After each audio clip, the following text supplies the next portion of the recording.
Nairobi.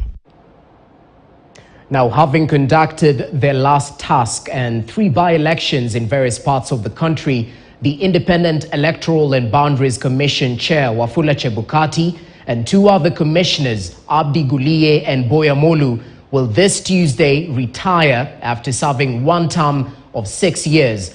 And as Grace Nganga tells us, the trio walked a rough path during their time in office, sometimes threatening to get out of control, surviving pressure to resign and political onslaught against them, but they have always stuck together all the way to retirement. Listen in.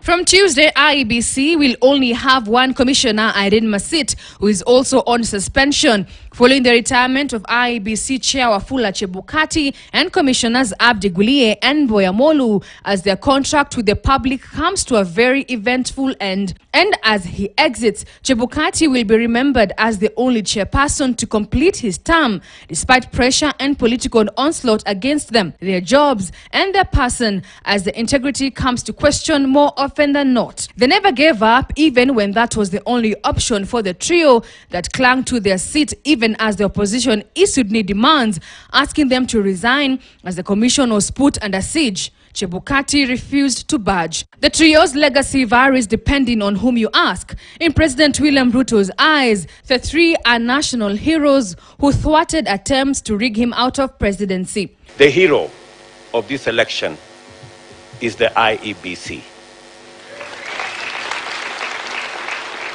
led by Wafula Chebukati. During last year's Jamhuri Day celebrations, Chebukati was awarded one of the highest civilian honors, the Elder of the Order of the Golden Heart, EGH, whereas Commissioners Molu and Guliye were awarded Elder of the Order of the Burning Spear, EBS. On the other hand, opposition chief Raila Odinga views them as criminals for allegedly bungling the presidential election twice. Kutakuwa hakuna haja ya Wakenya tenda mwaka 2027 kurudi kwa kimoja tena kupiga kura. Hakutakuwa na haja mpaka tusafishe takataka ya bwana Chebukati. Chebukati ashtakiwe kwa yale maovu ambayo amefanya dhidi ya watu wa Kenya. True friends are like eyebrows, they stick together. The old saying goes. These 3 had each other's back literally to the end, even when the pot got thick. The 3, alongside former Vice Chairperson Consolata Nkatha and ex-commissioners Margaret Machaya, Roslina Kombe and Paul Kurgat, came into office in January 2017, months after a team led by Isaac Hassan bowed to opposition pressure and resigned. The fresh team had 8 months to conduct the general election, whose highlight was a high-stake presidential contest between Raila and former President Uhuru Kenyatta. In the end, the job proven overwhelming for Chebukati's commission. A successful petition by Raila saw the Supreme Court nullifying Uhuru's victory.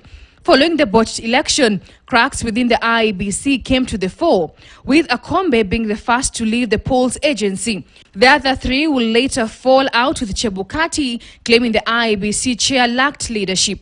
By this time, the trio remained intact and will later be joined by another set of 4 commissioners, Juliana Cherera, who was the vice chairperson, and commissioners Francis Wanderi, Irene Masit, and Justus Nyangaya. All seemed well, and the new team was ready to oversee yet another hotly contested election between President William Ruto and Raila Odinga in August 9, 2022. But it was not until the very last minute when tables turned. The 3 were once again left on their own to defend their careers and reputation, as the 4 new commissioners were opposed to the results that Chebukati would later announce to declare William Ruto as the 5th president of Kenya. The 4 disputed the elections, and 3 would later resign, leaving behind Commissioner Irene Masit, who stands suspended as a tribunal looks into her conduct in last August election. Grace Nganga, KTN News, Nairobi. On to education matters, public and private primary schools in the North Rift region